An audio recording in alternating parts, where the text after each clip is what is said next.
Naja, also ich bin 1941 geboren, das ist schon jetzt eine ganze Weile her. Und zwar in Reichenberg, das ist jetzt Liberec, Tschechien, also ich bin Sudetendeutscher.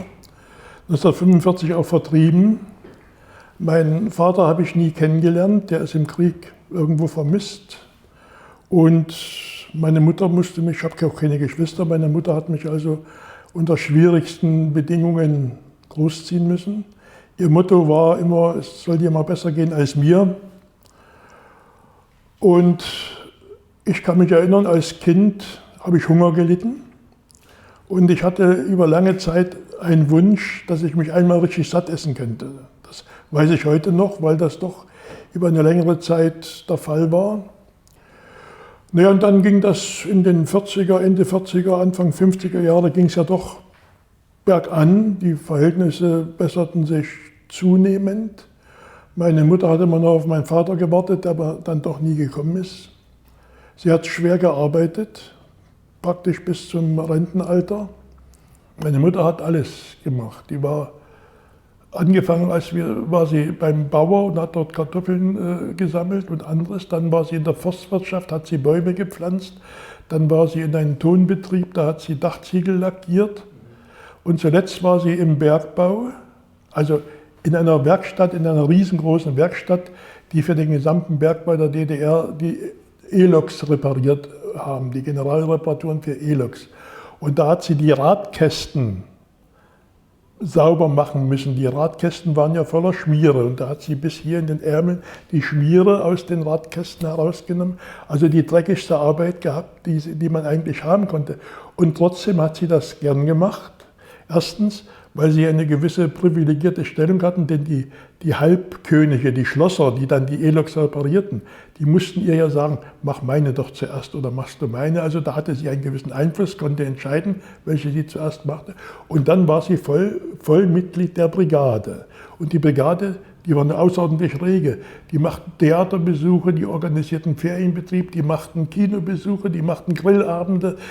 Also da war ständig was los und meine Mutter, das hat ihr gefallen, wurde einbezogen. Denn sie war ja ganz alleine auf dem Dorf, wo sie lebte, hatte kaum noch Verwandte, aber sie war eben fester Bestandteil dieses Betriebes.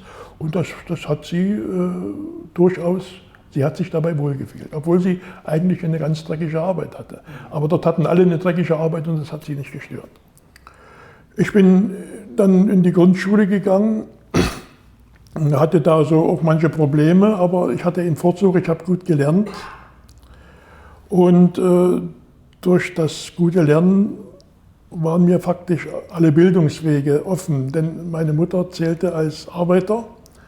Sie hat, wie gesagt, durch schwer gearbeitet und da hat man ihr gesagt, da kam sogar wohl, wenn ich mich recht entsinne, der Schuldirektor zu uns nach Hause und hat ihr erklärt, dass ihr Sohn die Möglichkeit hätte, eben weiter die Schule zu besuchen. Meine Mutter hat mir die Entscheidung weitestgehend überlassen und ich habe das dann auch gemacht. Ich hatte, wie gesagt, ganz gut gelernt. Hatte dann die Absicht, mein Traum war Chemie. Ich wollte eigentlich in die Chemie gehen. Wir waren dann 1956 auch, hatten wir Verwandte im Westen, Augsburg. Die haben uns dann auch gesagt, wir können durchaus da bleiben. Das Leben wäre da auch für meine Mutter leichter. Da ich aber keine Chemie da weit und breit gesehen habe, habe ich darauf gedrängt, wieder in die DDR zurückzugehen. Allerdings hatte ich auch schon ich war politisch immer interessiert, schon als Kind. Durch das Schicksal eben, man hat sich unter den Vertriebenen getroffen, man hat erzählt, ob man wieder nach Hause kann oder wie die Entwicklung ist, ob man nach dem Westen gehen muss oder nicht. Ich kann mich erinnern, 1953 zum 17. Juni habe ich am Radio gehangen und gehofft, dass die DDR nun endlich zugrunde gehen soll. Das war eben die Erziehung aus der damaligen Sicht. Ja, und dann gab es eben die Absolventenvermittlung in der DDR. Ich kann mich noch genau erinnern, wir schrieben Klausur, da kam die Sekretärin des Fachschuldirektors, ich soll sofort zum Direktor kommen. Ich habe noch darauf hingewiesen, ich schreibe Abschlussklausur, das geht jetzt nicht, aber sie bestand darauf, dass ich dort mit zum Direktor müsste und da saß ein Mann beim Direktor und der Direktor erklärte mir also, das ist mein zukünftiger Chef, der Vorsitzende der Bezirksplankommission Magdeburg. Und da habe ich noch gelacht. Ich sage, das muss ein großer Irrtum sein. Ich fange als Hauptbuchhalter im Nähmaschinenwerk Altenburg an. Naja, und da wurde mir gesagt, das wird sich erweisen, aber jetzt bin ich erstmal für Magdeburg gebongt. Und das kam für mich überhaupt nicht in Frage. Also das war völlig abwegig. Und ich habe mich dann sofort mit meinem Betrieb in Verbindung gesetzt, mit dem Nähmaschinenwerk in Altenburg. Und dort erklärte man mir höchst erschrocken, Sie haben versäumt, einen Absolventen zu beantragen und deshalb keinen Bilanzanteil bekommen. Und ich kann also in Altenburg nicht anfangen. Ich muss nach Magdeburg gehen und nach ein paar Jahren kann ich dann ja ohnehin dann da kündigen und kann nach Altenburg gehen. Nein, da bin ich dann in den mir eigentlich damals noch unsympathischen Staatsapparat gegangen, was ich nie wollte. Ich wollte nie einen Staatsapparat.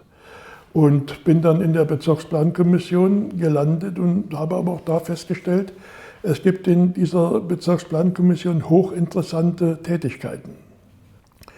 Ja, und dann stieg ich in der Hierarchie beim Rat des Bezirkes relativ hoch. Es gab dann, ich war ja immer noch, hatte eine gewisse Abneigung gegen SED und den ganzen Kommunismus hatte ich eigentlich doch noch, obwohl ich dann gesehen habe, eigentlich ist das die richtige Entwicklung.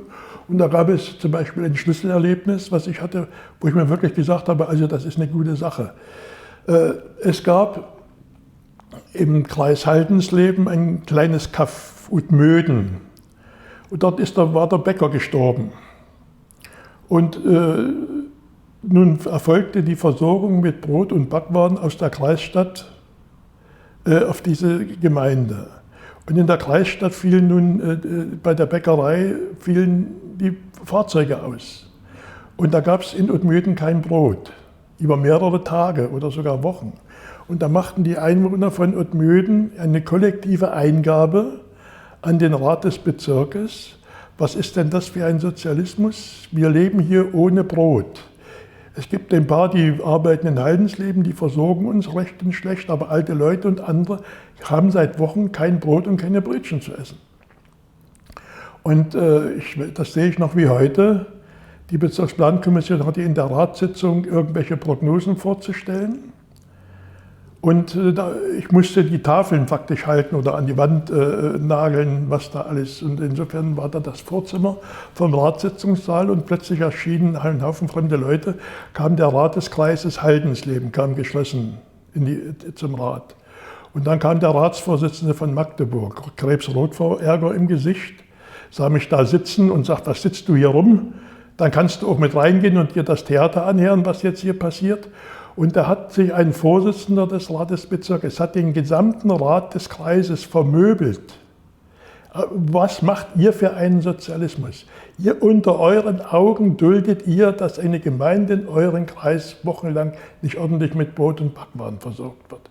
Und da hat er jeden Einzelnen. Und dann ging er den Ratsvorsitzenden von Haldensleben an, in einer, ich sag mal, Gutsherrenart.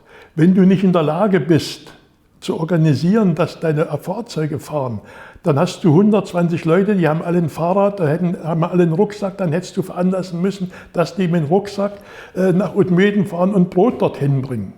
Und mich hat das irgendwie beeindruckt, dass ich ein Vorsitzender eines Rates des Bezirkes entspreche ja ungefähr heute ein Ministerpräsident eines Landes, dass der sich dermaßen kümmert um eine wirklich winzig kleine Gemeinde, wo es kein Brot gibt. Und das war für mich so ein Erlebnis, da habe ich so gedacht, na, die Kommunisten, die tun ja doch was fürs Volk.